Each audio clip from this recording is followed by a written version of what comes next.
प्रावधान कितने भी सख्त हों, लागू करने वाले की मंशा भी उतनी साफ और सख्त होनी चाहिए।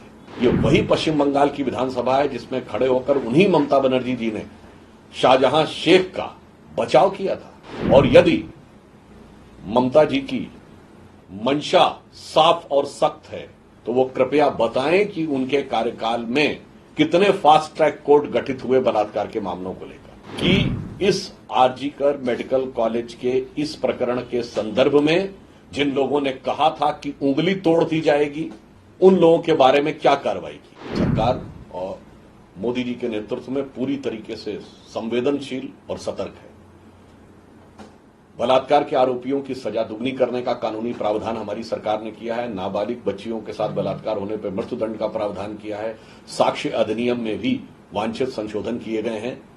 परंतु आज जो पश्चिम बंगाल की विधानसभा में दिखा, उसके बारे में मैं कहना चाहता हूं कि ममता जी, कानून में एक से एक सख्त प्रावधान उपलब्ध हैं, परंतु प्रावधान कितने भी सख्त हों, लागू करने वाले की मंशा भी उतनी साफ और सख्त होनी चाहिए।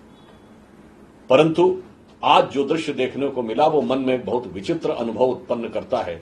ये वही पश्चिम बंगाल की विधानसभा है जिसमें खड़े होकर उन्हीं ममता बनर्जी जी ने शाहजहां शेख का बचाव किया था। और इतना ही नहीं, उन्होंने पीड़ित महिलाओं प्रोपेगेंडा का आधार बताया था। वही विधानसभा, वही प्रांत और वही नेता। मैं उनसे पूछना चाहता हूं, 2021 के चुनाव के बाद कितनी ही भारतीय जनता पार्टी की महिला कार्यकर्ताओं के साथ बलात्कार की घटनाएं हुई, कितनों के बारे में आपने सजा करा। और यदि ममता जी की मंशा साफ और सख्त है तो वो कृपया बताएं कि उनके कार्यकाल में कितने फास्ट ट्रैक कोर्ट गठित हुए बलात्कार के मामलों को लेकर, जबकि निरंतर अनुरोध किया जाता रहा। नंबर 2, वो ये बताएं कि आज तक उन्होंने कितने केसेस में कन्विक्शन करा दिया है।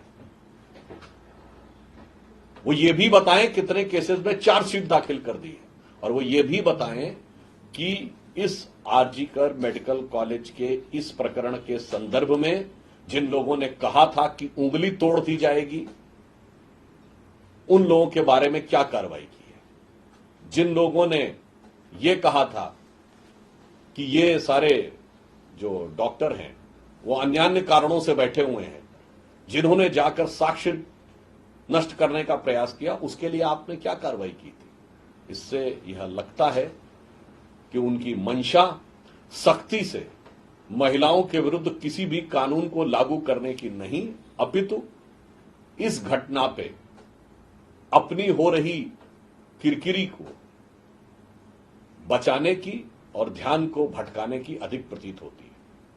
यद्यपि भारतीय जनता पार्टी हर प्रकार के उस संशोधन के पक्ष में है जो महिलाओं को न्याय दिलाने के लिए सख्त कानूनी व्यवस्था का प्रावधान करे, परंतु मैं पुनः यह बात रेखांकित करना चाहता हूं, सख्त कानून के साथ साथ लागू करने वाले की मंशा भी साफ और सख्त होनी चाहिए, जिसका बंगाल में पूरी तरीके से अभाव नजर आ रहा है।